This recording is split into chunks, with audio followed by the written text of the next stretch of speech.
আপনি একটা আপনাদেরকে টাস্ক দিয়েছিলাম যে একটা ছবি দেখে কিছু লেখেন, সেগুলো সবাই তো ছিলেন না, স্টুডেন্ট কম ছিল, ওই জন্য সেরকম কিছু করাই নাই।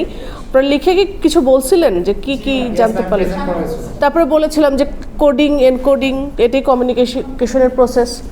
তো আর্ট অফ প্রেজেন্টেশন হলো যে আমি এটাও বলেছিলাম যে একজন মলম বিক্রেতা বা যেটা মানে ওনারা ইফেক্টিভলি প্রেজেন্টেশন করার জন্যই তাদের জিনিসগুলো সুন্দর মতো বিক্রি হচ্ছে, আমরা কিনছি, আমরা হটকেকের মতো জিনিস কিনছি।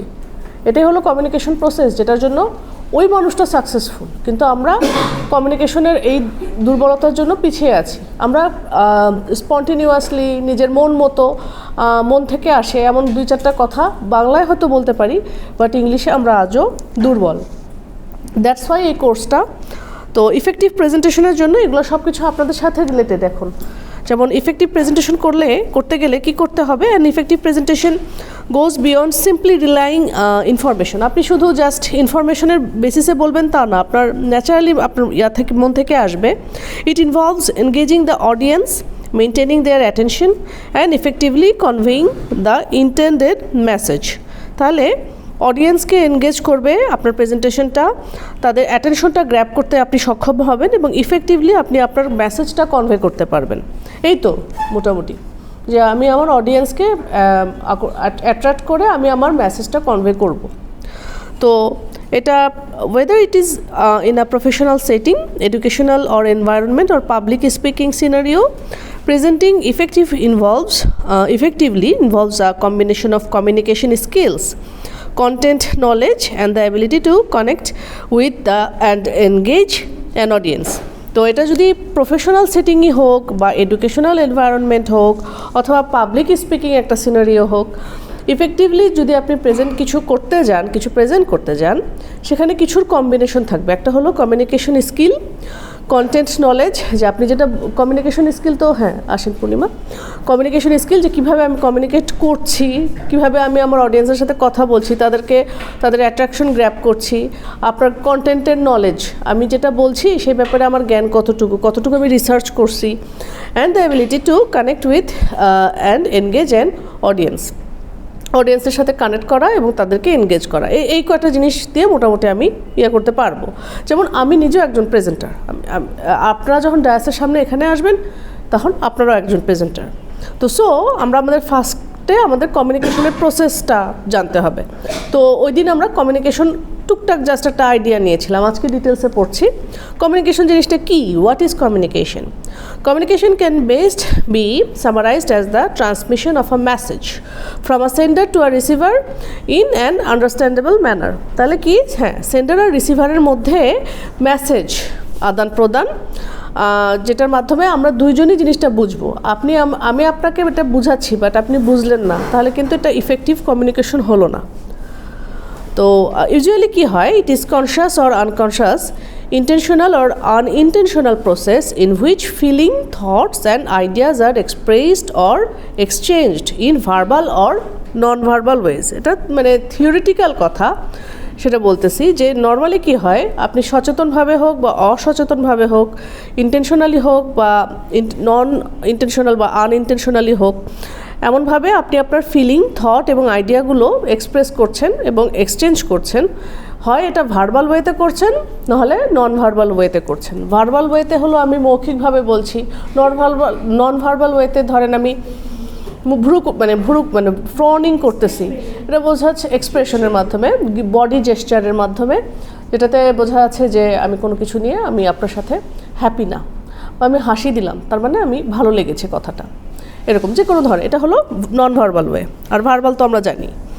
But to make it effective, we need to grasp the concept and get rid of unconscious, unintentional components of the process. আমাদেরকে কনসেপ্টটা ভালো মতো গ্রাস্প করতে হবে ইফেক্টিভলি প্রেজেন্টেশন করতে গেলে, এবং আনকনশাস বা আনইনটেনশনাল কোনো কম্পোনেন্ট বা কোনো ভুল ত্রুটি যেন না থাকে, এগুলোর ব্যাপারে সচেতন থাকতে হবে। আচ্ছা, বিভিন্ন ধরনের কমিউনিকেশন আছে, টাইপস অফ কমিউনিকেশন। কেটে যাচ্ছে না? আচ্ছা, এটা হোক। কাস্টিং বন্ধ হয়ে গেছে, আবার দিচ্ছি। ওয়াইফাই তো আছে। আবার দিচ্ছি দাঁড়ান।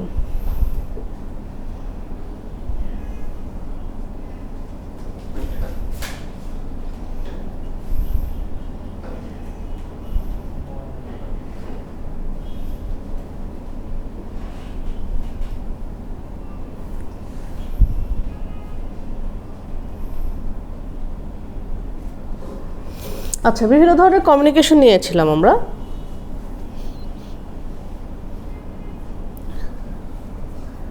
হ্যাঁ, types of communication. Intrapersonal communication একটা হতে পারে, ইন্টারপার্সোনাল কমিউনিকেশন হতে পারে, পাবলিক কমিউনিকেশন, তার মধ্যে পাবলিক কমিউনিকেশনের মধ্যে ডিরেক্ট, ইনডিরেক্ট আর ইন্টারকালচারাল কমিউনিকেশন। এই হলো মোটামুটি কমিউনিকেশনের বিভিন্ন ধরনের টাইপ। তো প্রথমটা বলতে গেলে ইন্ট্রাপার্সোনাল মানে হলো, একটা হলো ইন্টার আর একটা হলো ইন্ট্রা। ইন্টার মানে হলো দুজনের মধ্যকার, আর ইন্ট্রা মানে হলো নিজে নিজেই। তো সেটা হলো ইন্ট্রাপার্সোনালটা কী জিনিস, যখন আমি নিজেই নিজের মধ্যে কমিউনিকেশন করছি। তো it is thought processing, personal decision making and determination of self concept. যে আপনি আপনার যে থটগুলো যে নিজে নিজে, ধরেন আপনি একটা এসে লিখছেন বা প্যারাগ্রাফ লিখছেন বা আপনি আপনার প্রেজেন্টেশনটা প্রিপেয়ার করছেন, সেটা হলো আপনার ইন্ট্রাপার্সোনাল কমিউনিকেশন। নিজে নিজে আপনি আপনার ব্রেন স্টর্মিং করছেন, পার্সোনাল ডিসিশন মেকিং করছেন, আপনার সেলফ কনসেপ্ট আপনি কীভাবে সাজাবেন বা গুছাবেন, এটা হলো ইন্ট্রাপার্সোনাল। আর হলো ইন্ট্রা আর ইন্টার সূক্ষ্ম ডিফারেন্স, বাট ডিফারেন্সটা অনেক বড়। একটা হলো নিজে নিজে আর একটা হলো পারস্পরিক। ইন্টারপার্সোনাল মানে হলো পারস্পরিক যোগাযোগ বা communication. Refers to communication in which the participants exchange feelings and ideas to others. মানে আমি আরেকজনের সাথে আমরা কথা বলছি, কমিউনিকেট করছি। ফর এক্সাম্পল, ধরেন আপনি কনভারসেশন হচ্ছে, ধরেন আপনি আপনাদের সবার সাথে আমি বললাম যে আপনারা 5 জন গ্রুপ করে একটা বসে আলোচনা করেন। আপনারা ছবিগুলো দেখে লিখেছিলেন, একটা গ্রুপ ওয়াইজ কাজ দিয়েছিলাম। যখন আপনারা যারা ছিলেন, ওটা একটা কনভারসেশন টাইপের হলো। তারপর for example interviews, small group discussions, এই জিনিসগুলো আমরা যারা করি, এগুলো তো আমরা জানি ইন্টারপার্সোনাল। আর কি আছে, পাবলিক কমিউনিকেশন। পাবলিক কমিউনিকেশন কি, একজন স্পিকার যখন একটা অডিয়েন্সকে তার মেসেজ কনভে করছে, সহজ। সেটার মধ্যে 2 ধরনের হতে পারে। ডিরেক্ট, যখন আপনি স্পিকার, আমি ফেস টু ফেস আপনাদের সাথে কথা বলি, যে আপনাদের সাথে আমার যেটা, এটা এখন ডিরেক্ট, পাবলিক এবং ডিরেক্ট কমিউনিকেশন। তো ফর এক্সাম্পল ক্লাস লেকচার্স যেটা আমি দিচ্ছি, বোর্ড মিটিংগুলো যেগুলো হয়, সেমিনার যেখানে হয়, কোর্টে যেরকম আদালতে যে ইয়াগুলো হয়, সেশনগুলো হয়, ওগুলো হলো পাবলিক এবং ডিরেক্ট কমিউনিকেশন। ইনডিরেক্ট কমিউনিকেশন কি, যখন আমি মিডিয়ার মাধ্যমে, আচ্ছা আমি আপনাদেরকে ইনডিরেক্ট কমিউনিকেশন একটা করেছি, টিভি, রেডিও, কম্পিউটার, ইন্টারনেট। আপনাদেরকে হোয়াটসঅ্যাপে একটা ছবি দিয়েছিলাম, আপনারা ছবিটা দেখে প্যারাগ্রাফ লিখেছিলেন, ওটা হলো indirect communication. Example, public addressing over geographical area. আচ্ছা ধরেন আমি একজন আরেকজনকে মেইল দিচ্ছে, ব্লগিং করছে, ইনস্ট্যান্ট মেসেজিং হচ্ছে, হোয়াটসঅ্যাপে যেগুলো হচ্ছে, মানে সোশ্যাল মিডিয়ায় যা করতেছি আমরা, ওগুলো হলো ইনডিরেক্ট মেসেজ। অথবা posting or chatting on social network site etcetera. ধরেন আমি ফেসবুকে পোস্ট দিচ্ছি, এগুলো হলো ইনডিরেক্ট মেসেজ। যেটাই কোনো মিডিয়া থ্রুতে হচ্ছে সেগুলো হলো ইনডিরেক্ট, আর যেটা আমি সরাসরি কানেক্ট হচ্ছি কারোর সাথে, সেটা হলো ডিরেক্ট, এবং এগুলো হলো পাবলিক কমিউনিকেশন। আর একটা আছে ইন্টারকালচারাল কমিউনিকেশন। সেটা কি, বিভিন্ন ধরনের কালচার, কেউ ইন্ডিয়ান কালচার, কেউ আমেরিকান কালচার, কেউ ইউরোপিয়ান কালচার, সেখান থেকে তারা কানেক্ট হচ্ছে, কন্ট্যাক্ট করছে। কি হচ্ছে, ধরেন আমরা বিদেশের ইউনিভার্সিটিতে যাচ্ছি, বিভিন্ন ধরনের ছেলেমেয়ে, আমাদের বাংলাদেশে এই যে ইন্টারকালচারাল, আইইউএসে কয়েকজন পাকিস্তানি স্টুডেন্ট আছে, 12 ব্যাচে আছে, 13 ব্যাচে আছে। সো এগুলো ইন্টারকালচারাল কমিউনিকেশন। তো with people from other cultures in this age of globalization. গ্লোবালাইজেশনটা কি, একটা বিশ্বব্যাপী একটা গ্রাম, পৃথিবীটা এখন একটা গ্রামে, গ্লোবাল ভিলেজ পৃথিবীকে বলা হয়। এখন একটা সেকেন্ডের মধ্যে আমি করতে পারছি, এক জায়গা থেকে আরেক জায়গায় তথ্য আদান প্রদান করতে পারছি। রিসেন্টলি একটা জিনিস দেখলাম, চায়না কি একটা বানাইছে, ইন্টারনেটের স্পিড বা কিছু একটা, 1 সেকেন্ডের মধ্যে কতগুলো মুভি নাকি ট্রান্সফার করা যাবে, শত মুভি, মানে এত ডাটা এত ফাস্ট করেছে আরও। আচ্ছা, it warrants a thorough understanding of a particular culture or country and its communication patterns and practices. এটার মাধ্যমে, এটা ওয়ারেন্ট মানে হলো এটা ওয়ারেন্টি দিচ্ছে, গ্যারান্টি দিচ্ছে, যেটার মাধ্যমে কি করব, আমি একটা পার্টিকুলার কালচার, একটা নির্দিষ্ট দেশের কালচার বা কান্ট্রি সম্পর্কে জানতে পারবো, তাদের কমিউনিকেশন প্যাটার্ন, প্র্যাকটিস। যেমন পাকিস্তান, ওনাদের পাকিস্তানি মানুষের কমিউনিকেশনের কালচার কি, ওদের কথাবার্তা কীভাবে কথা বলে, হাই হ্যালো কীভাবে করে, এক এক দেশের কিন্তু এক এক রকম নিয়ম।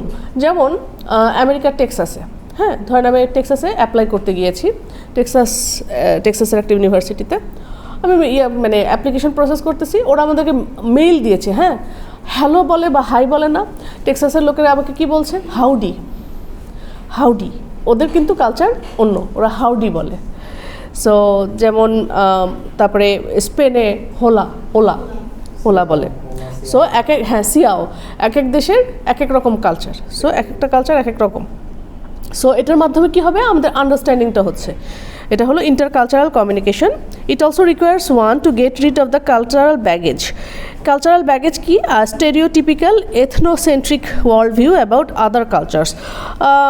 মানে কালচারাল ব্যাগেজ মানে হলো মানে মানুষ যেন বোঝা মনে না করে কোনো জিনিসটাকে আর কি, আমরা যেন সহজে বুঝতে পারি। আমাদেরকে সব কালচার জানতে হবে, ইন্ডিয়ান কালচার জানতে হবে, পাকিস্তানি কালচার জানতে হবে, আমেরিকান কালচার তো ওগুলো তো আরও যদি বাইরে যদি আমি অ্যাডপ্ট করতে যাই তাহলে আরও জানতে হবে আর কি।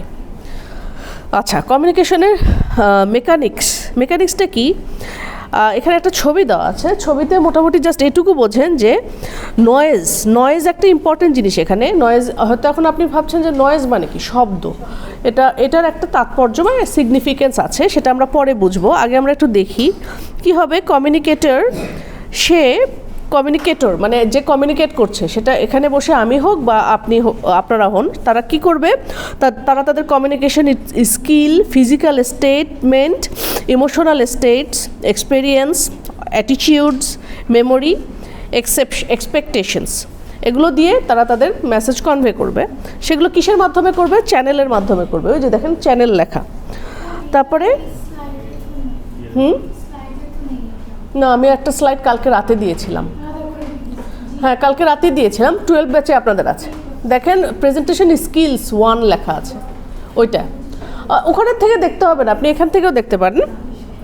আর আছে কি, কমিউনিকেটর কি করতেছে, আচ্ছা দুইটা পাশেই মানে নয়েজ হচ্ছে একই জিনিস, চ্যানেল, ফ্রেম অফ রেফারেন্স এবং ফিডব্যাক।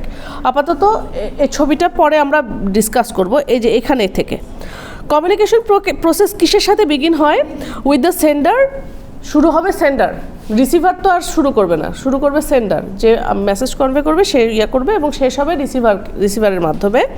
সেন্ডার হলো ইন্ডিভিজুয়াল, একজন নির্দিষ্ট লোক যে কমিউনিকেশনটা ইনিশিয়েট করবে, সূচনা করবে।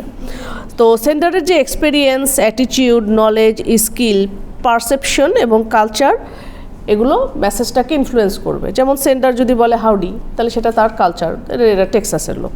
যেমন ওলা, তারা স্প্যানিশ, এরকম তার মেসেজটাকে ইনফ্লুয়েন্স করবে যে কেমনভাবে আমরা দেখছি আর কি। আচ্ছা, আর কি কমিউনিকেশনের মেকানিজম, এই প্রসেসটা স্টার্ট হবে যখন কমিউনিকেটর বা sender stimulated by some event, object or idea, যখন কিছু আইডিয়া বা অবজেক্ট বা ইভেন্ট দিয়ে তার কথাগুলো শুরু করবে, মেসেজ দেওয়া শুরু করবে। Need to send a message is then followed by a memory search to find the appropriate language or symbols for encoding the message. আচ্ছা, এই মেসেজটা তারপরে কী হবে, সেটা কিসের মাধ্যমে ফলোড হবে, এরপরে কী মানে সিকোয়েন্স আসবে সেটা বলছে এখানে, যে কিছু অ্যাপ্রোপ্রিয়েট ল্যাঙ্গুয়েজের মাধ্যমে বা কিছু সিম্বল দিবে, যেটার মাধ্যমে আমরা মেসেজটাকে এনকোড করতে হবে। যেমন আমি আপনাদেরকে ছবি দিয়েছিলাম, ছবিটা দেখে ওই সিম্বল কি ছিল, একটা বাবা মা বাচ্চা সহ ছবি দেখতেছে, ওইটাই হলো সিম্বল দিয়ে। ওই সিম্বলগুলো কি বোঝাচ্ছিল, ওটা একটা 90s অডিয়েন্স, যেখানে মানুষজন টিভি দেখলেও টিভির খারাপ প্রভাবগুলো তখনও পড়ে নাই, মানুষ ভালো কিছুই দেখতো টিভিতে, খারাপ কিছু হতো না। পাখি, তার মানে শান্তিরই কিছু জিনিস বা নেগেটিভ কিছু টিভিতে চলতো না। সো এগুলো এনকোড করে আপনি তো আমাকে তারপরে জানাতেন, আপনি লিখে আমাকে জানিয়েছেন, লিখছেন এবং লেখার পরে সেটা আপনারা প্রেজেন্টেশন করেছেন যে কী জানলাম আমরা। আচ্ছা, perceptions, expectations, attitude and physical state affect the sending of message. আচ্ছা, কিছু পারসেপশন থাকে, ওখান থেকে আমি কি পারসেপ্ট করছি, কি বোঝাচ্ছে, পারসেপশন। এক্সপেকটেশন, আমি কি এক্সপেক্ট করছি ওখান থেকে। অ্যাটিটিউড এবং ফিজিক্যাল স্টেট, ওখান থেকে আমরা এই পারসেপশনগুলো হয় না যে কেমন পারসেপশন করছি, যে জিনিসটা একটা পজিটিভ একটা পারসেপশন দিচ্ছে, নেগেটিভ কিছু না। তারপরে এক্সপেকটেশন, আমরা এক্সপেক্ট করছি যে এখন যেন এই মানে টিভি বা মিডিয়ার খারাপ দিকগুলো এখন না হোক।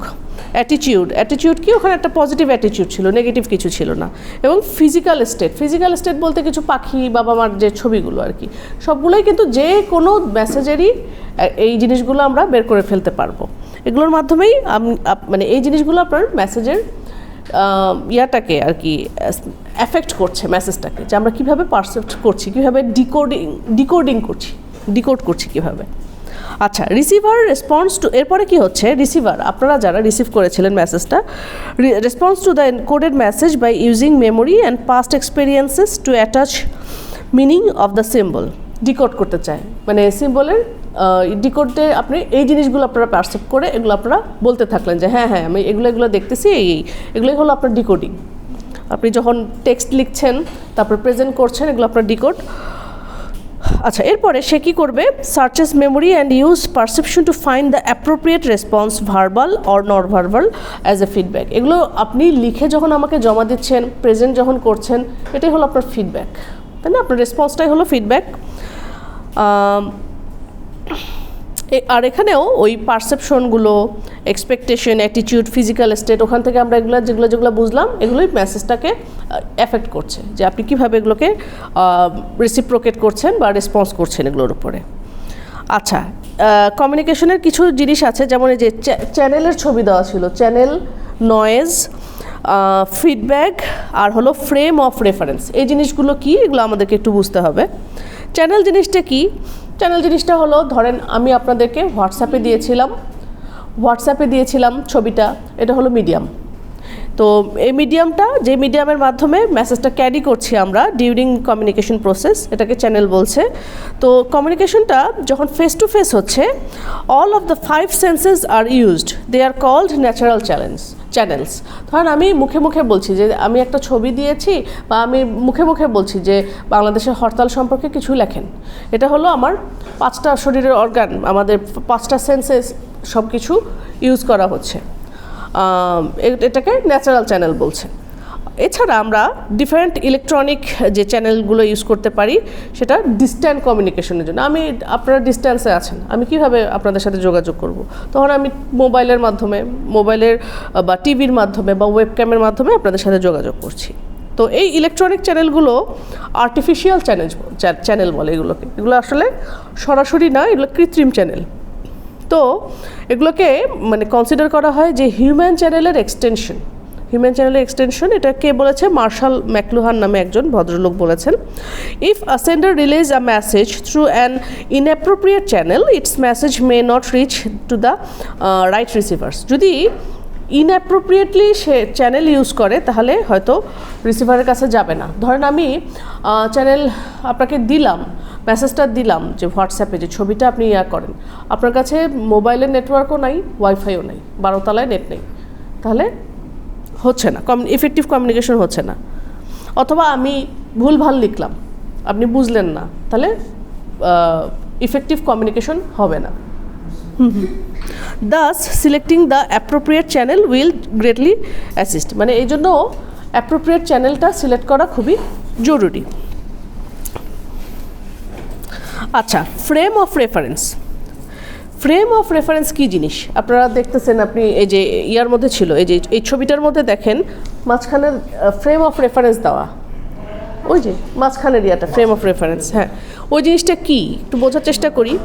As each person symbol system is created by a unique set of perception, the message must be decoded for the receiver's understanding regardless of the channel used. মানে আমি যেরকম যা কিছুই ইউজ করি না কেন, যে রিসিভ করবে সে যেন ভালো মতো বুঝতে পারে, ওইটাই যেন সে ডিকোড করতে পারে, এটাই হলো frame of reference. The sender must try hard to encode the message in the format familiar to the receiver. এমনভাবে মেসেজটা সেন্ডারকে সেন্ড করতে হবে যেন রিসিভার ঠিক মতোটা বুঝতে পারে। For the sake of clarity of the message, এটাই হলো frame of reference. This format or setting is called the frame of reference. ধরেন এই যে এরকম দেখেন ফ্রেম অফ রেফারেন্স এটা বলতেছে যে দুইজন মানুষের পার্সপেক্টিভ, ডান সাইডের পিকচারটা দেখেন, একজন বলতেছে যে পানির মধ্যে যে ইটস ডিপ, পানি অনেক গভীর, ওই পাশে দাঁড়ানো মানুষটা বলছে নো ইটস নট। এরকম যদি হয়, কেউ বলছে পানি গভীর, কেউ বলছে পানি গভীর না, তাহলে কমিউনিকেশনটা সাকসেসফুল হলো না। আচ্ছা, ফিডব্যাক তো সহজ জিনিস, মেসেজ দিলাম, মেসেজের যে রেসপন্স করলো ওটা হলো ফিডব্যাক। একবার যখন মিনিংটা assigned to the received message, the receiver is able to respond. একবার যখন আমি মেসেজ দিলাম আপনাকে, আপনি রেসপন্ড করতে সক্ষম হলেন, এই রেসপন্সটাকেই ফিডব্যাক বলছে। এটা ভার্বাল হতে পারে, এটা নন ভার্বাল হতে পারে, অথবা ভার্বাল নন ভার্বাল একসাথে হতে পারে মেসেজের। তো ফিডব্যাক কেয়ারফুলি অবজার্ভ করতে হবে, because it will indicate whether or not the receiver understand, misunderstands, encourages the sender to আচ্ছা, ফিডব্যাকটা মানে খুব, এটা ফিডব্যাকটা মানে এক্সপ্রেস করতে গেলে খুব কেয়ারফুল হতে হবে, যে দেখা গেল যে মানে রিসিভার বুঝতে পারতেছে কিনা, নডিং, মাথা নাড়াচ্ছে, আসলে বুঝতেছে না। Misunderstands, for example shrugging the shoulders and saying I don't understand, বলছে যে আমি বুঝি না। Encourages the sender to continue, for example leaning forward and say yes, অথবা ডিসঅ্যাগ্রি। মানে ফিডব্যাকটা আমরা দেখব, ধরেন আপনারা বলতেছেন, আপনারা আমার সাথে রেসপন্স করতেছেন, হয়তো বলছে হ্যাঁ বুঝেছি, আবার বলছেন বুঝি নাই। সো এটা আমাকে কেয়ারফুল থাকতে হবে, এই জিনিসটাই। আচ্ছা, নয়েজ কী জিনিস? নয়েজ আমরা নর্মালি জানি, Noise is any unwanted internal or external interference in the communication process. ধরেন কোনো মানে আনএক্সপেক্টেড বা আনওয়ান্টেড, আমি চাই নাই, বাট কিছু ইন্টারফেয়ারেন্স মানে প্রতিবন্ধকতা যখন আমি কমিউনিকেশন করছি। Noise affects communication by disrupting, altering, distorting, slowing down or blocking the message through channel. ধরেন আপনার কমিউনিকেশন করছেন, আপনি কথা বলতেছেন, আপনারা নয়েজ করছেন, এটা একটা ডিসরাপশন। তারপরে আমি প্রেজেন্টেশন দিচ্ছি, কেউ এমন কথা বললো, তো মাথাটা আমার এমন ঘুরে গেল, আমি আর কিছু কথার খেয়েই হারাই ফেললাম, এটা। তারপর আমার কথাগুলো ডিস্টর্টেড বা বিকৃত হয়ে গেল। স্লোয়িং ডাউন, আমি কথা বলছিলাম, আমি একটা নির্দিষ্ট স্পেসে কথা বলছিলাম, ধরেন আপনারা যে এরকম ঢুকে পড়ছেন ক্লাসে, তখন আমার কি হবে, আমার মনোযোগের ব্যাঘাত ঘটবে, এটা একটা। এগুলো হলো নয়েস। এবং blocking the message through channel, ওই মেসেজ ব্লক হয়ে যাবে, মেসেজটা ঠিকমতো পৌঁছাবে না সেন্ডারের কাছে, রিসিভারের কাছে। It can be difficult to communicate with one another when so many different factors contribute to what is being said or heard. এই নয়েসের জন্য ওই কমিউনিকেশনের ডিফিকাল্টি আসে, যে মানে অনেক ধরনের মানে ফ্যাক্টর আছে যেগুলো আমি শুনতেছি না বা বুঝতেছি না। ধরেন একটা বাইরে থেকে লোক আসছে, আপনাদের ছাত্র মানে সহপাঠীরা আসতেছে, ক্লাসমেটসরা আসতেছে, আর তখন আপনি আমার কথাটা ঠিকমতো শুনতে পারলেন না, আপনার মনোযোগ আরেক দিকে চলে গেল, এরকম হতে পারে। তো understanding this common forms of noise and how they affect us may help us better understand the audiences needs and concerns during a typical communication process. যে এই নয়েজগুলো আমাদের বোঝা জরুরি, যেগুলো আমরা এগুলো কীভাবে দূর করতে পারি। তো সেটারও কিছু আছে, কিছু টাইপস অফ নয়েজ আছে। আচ্ছা, কিছু টাইপস অফ কয়েক ধরনের নয়েজ আমি বলে তারপর আজকের মতো শেষ করছি। এনভায়রনমেন্টাল নয়েজ, সেটা কীরকম? Outside interference that prevents the communicator or receiver from receiving the intended message. This can happen during a lecture when the students around you are talking loudly, sound of construction next door.